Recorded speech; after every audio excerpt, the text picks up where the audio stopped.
안녕하세요. 소연아리 뮤지컬 배우 박소연입니다. 언제나 흥미로운 뮤지컬 등장인물들, 그 등장인물들을 만나보면서 무엇이 그들을 그렇게 만들었나 하는 질문에 대한 답을 찾아볼 예정입니다. 오늘도 정신과 전문의 손승연 선생님 함께 하셨습니다. 안녕하세요. 괜찮아 정신과의 손승연입니다. 제가 아는 가장 유명한 분이자 노래도 가장 잘하는 그분을 파헤쳐보는 날입니다. 저도 그분 너무나 기대됩니다. 일그러진 외면보다 사실 이 내면의 성향이 더 시급한 그분 만나볼 예정입니다. 팬텀 음악 빰빰빰빰빰 빠밤.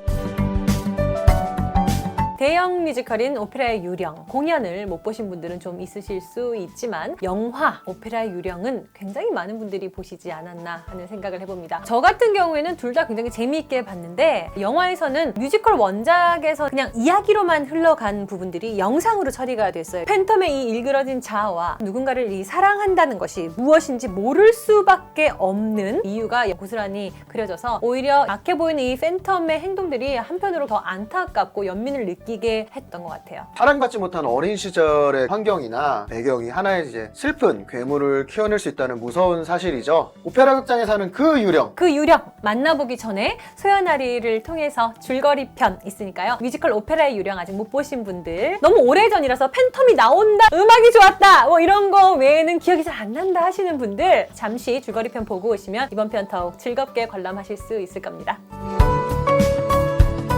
오페라 유령을 보신 분들이라면 누구나 다 이 시그니처죠. 가면, 팬텀의 흰 가면이 떠오르실 텐데요. 이 가면 뒤에 팬텀이 왜 그런 모습이 되었는가에 대한 궁금증, 이거 저만 가지는 건 아닐 거예요. 영화에서는 팬텀이 흉측한 외모로 인해서 어린 시절 부모에게 버려지고 처참한 유년 시절을 보냈던 이야기, 자신을 괴롭히던 고개단의 남자를 목졸라 죽이고 도망치면서 파리의 이 오페라 극장으로 들어와서 살게 되는 팬텀의 이야기가 그려집니다. 그는 굉장히 뛰어난 재능을 보이는 천재였지만 어느 순간 이 천재의 광기가 극장의 사람들에게 공포심을 조장하고 또 그 공포심을 이용해서 오페라 극장 안에서 주도권을 가지게 됩니다. 근데 좀 뻔뻔해요. 언제부터 이게 오페라 극장이 잘 건지 모르겠는데 이게 좀 무력이 있으신 게 역시나 좀 제 스타일이세요. 극장 사람들에게 보내는 편지에서도 자신의 오페라 극장이라고 표현을 하더라고요. 네, 나의 오페라 월급도 극장에. 가져가요. 경제 감각도 있으세요.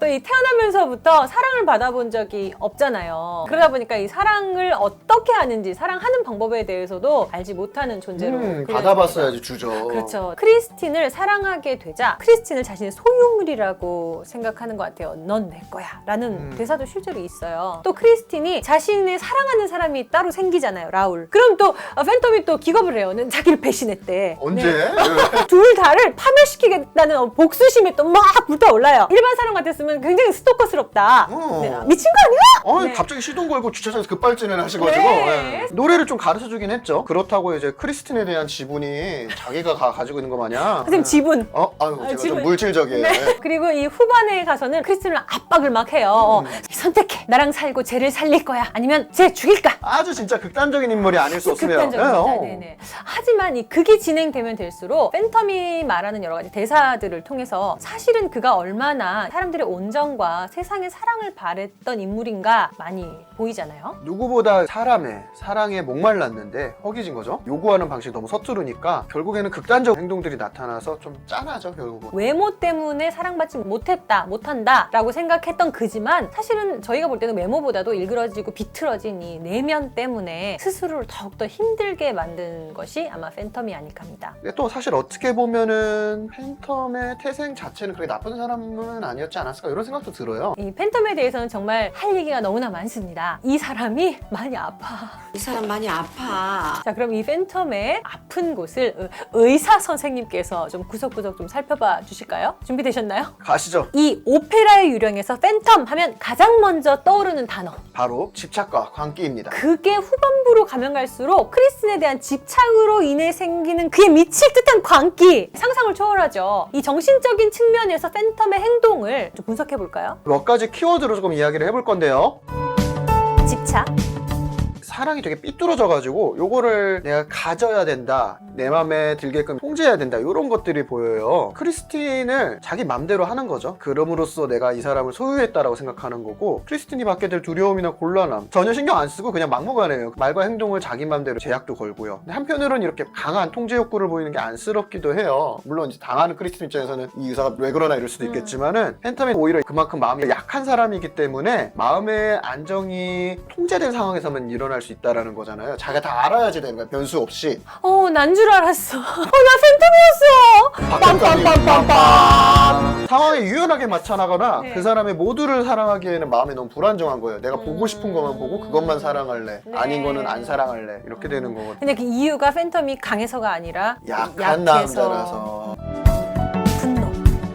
세상에 대한 무조건적인 화와 보복 심리라고 하죠. 어떤 피해 의식을 잔뜩 가지고 있죠. 그래서 일단 원하는 걸 얻으려면은 협박과 폭력이 일상화된 모습을 보입니다. 마음속에 항상 분노가 깔려 있어요. 불같은. 그래서 필요한 만큼만 내가 화를 내야지 이런 거를 배울 만한 기회가 없었죠. 세상은 위험하고 위협적인 곳이고 받아들여주지 않는 곳인데, 내가 이 세상한테 분노를 뿜어냈더니 자유가 생겼단 말이에요. 그러니까 분노가 그에게는 생존의 방법이기도 하네요. 네, 안 좋은 경험이 학습되면서 원하는 걸 얻기 위해서 힘을 추구하는 사람이 되어간 것 같아요. 안타까운 일이죠. 분노 조절의 장애. 꿈인 듯 생시인 듯 귀신에 홀린 것처럼 이 체면이라는 세계에